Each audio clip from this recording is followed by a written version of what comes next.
Hello, in this video we're going to go over amino acid synthesis using several different methods. So in the first method, we're going to use the Hell-Volhard-Zielinski reaction. This is from section 21.2 if you have the third edition of the textbook, or 22.2 if you have the second edition. So just as review, what we would do here is start with a carboxylic acid that has an alpha carbon. Then we're going to add bromine and phosphorus tribromide, followed by water. And remember, this is going to add a bromine to the alpha carbon. So once we have a bromine there, we can then add excess ammonia, and that's going to replace the bromine with an amino group.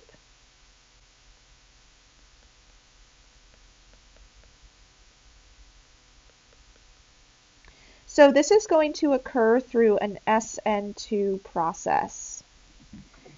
Now notice that we do potentially have a chiral center once we form either the brominated complex or the amino group there. And so that means we end up with a racemic mixture of these products. Now that does pose a problem because remember earlier we said that most of the amino acids that are in proteins are L amino acids, or rather S amino acids. So later on we're going to talk about how to get the stereochemistry that we want. Okay, so let's talk about another way to synthesize amino acids, and that's using Malonic ester synthesis. Now, instead of using diethylmalonate for the Malonic ester synthesis, what we'll do is we'll start with something called diethylacetamidomalonate.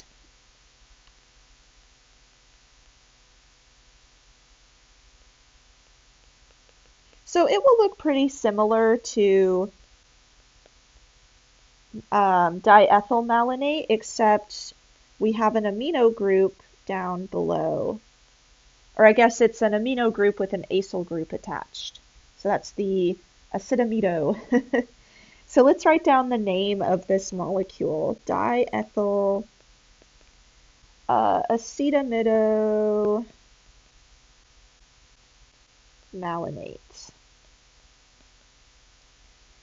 Okay, so now in the first step, we're going to add our alkoxide base, just like in malonic ester synthesis, and that base should match the leaving group of the ester. Then we're going to add our alkyl halide.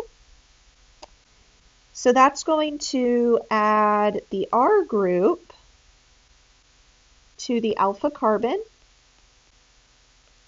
and everything else is going to stay the same.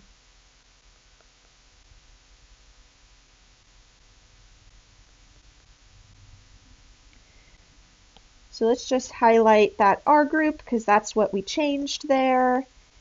Now in the next step, we're going to add acid and heat just as we normally would in malonic ester synthesis.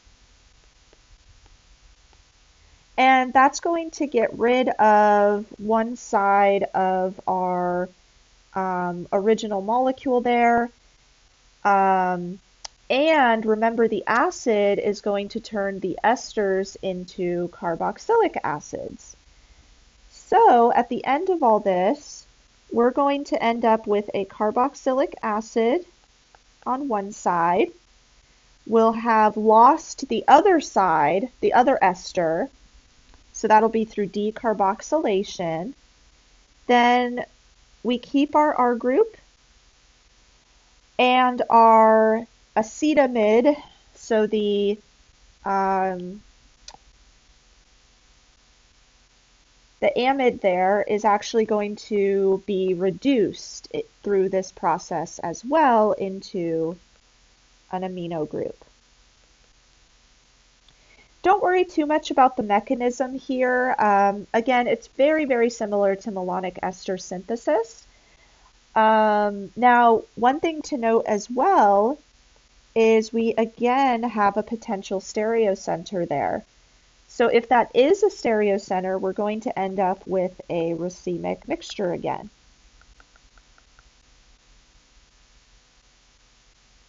So again, we'll talk about how to get the stereochemistry we want. All right, so the next way that we could synthesize an amino acid is using what's called the Strucker synthesis.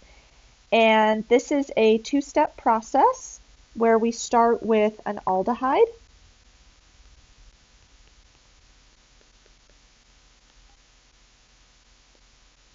And that R group will be whatever R group we need for our amino acid. Then we're going to add ammonium chloride, followed by sodium cyanide. And this is going to add a cyano group as well as an amino group to our central carbon. And this is where, again, we form a potential stereocenter. So this would be a racemic mixture.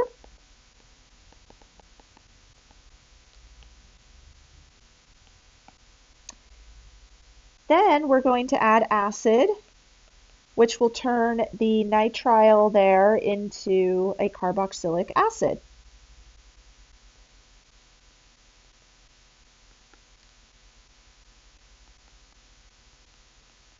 It's also going to protonate the amino group, so the nitrogen there becomes positively charged.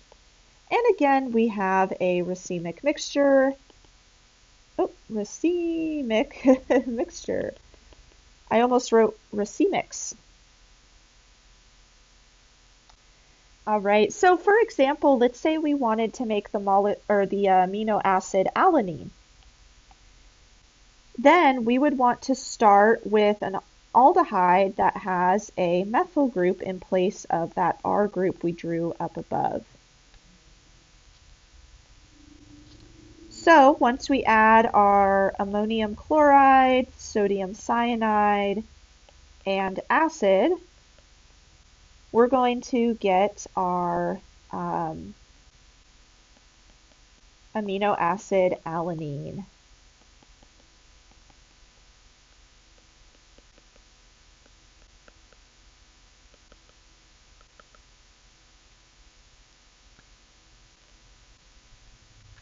Okay, so how do we make sure that we end up with an L amino acid or an S amino acid?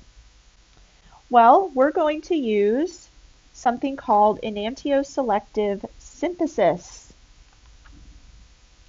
So in enantioselective synthesis, what we can do is we'll start with a molecule that is that has a double bond. So for instance, we've got our R group, then we have our let's see, double bond down to our acetamide, and then we've got our carboxylic acid up above. So this kind of looks like that malonic ester synthesis a little bit. But then what we're going to do is add hydrogen across that double bond plus a chiral catalyst. So the chiral catalyst will help keep either the S configuration or the R configuration. And in this case, we want it to be the S configuration. Let's see, so that will give us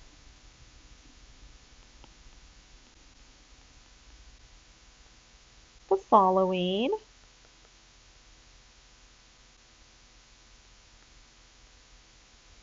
And this will ensure that we have an S configuration. Then we can, go through a few more series of steps to get our final amino acid. So we'll reduce the nitrogen there and, do other stuff to make sure the R group is what we need. Now, the main idea here is that we are using this chiral catalyst. So let's look at what that chiral catalyst is. So there's a few different chiral catalysts we could use. One is called BiNAP, and it does have ruthenium in it. So most chiral catalysts that we use for these situations have a ruthenium atom in something called a chiral ligand. So let's look at one example of that.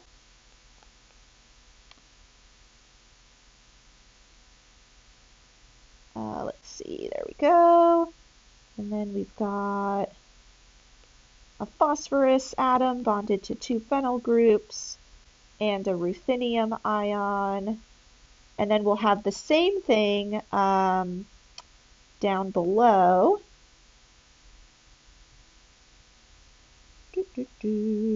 This is kind of complex to draw here. It's a very big molecule. And then the ruthenium atom has some chlorines attached there. So this will be called R plus, and then we have ruthenium, and we abbreviate this whole molecule as BiNAP Cl2. So this is our chiral catalyst.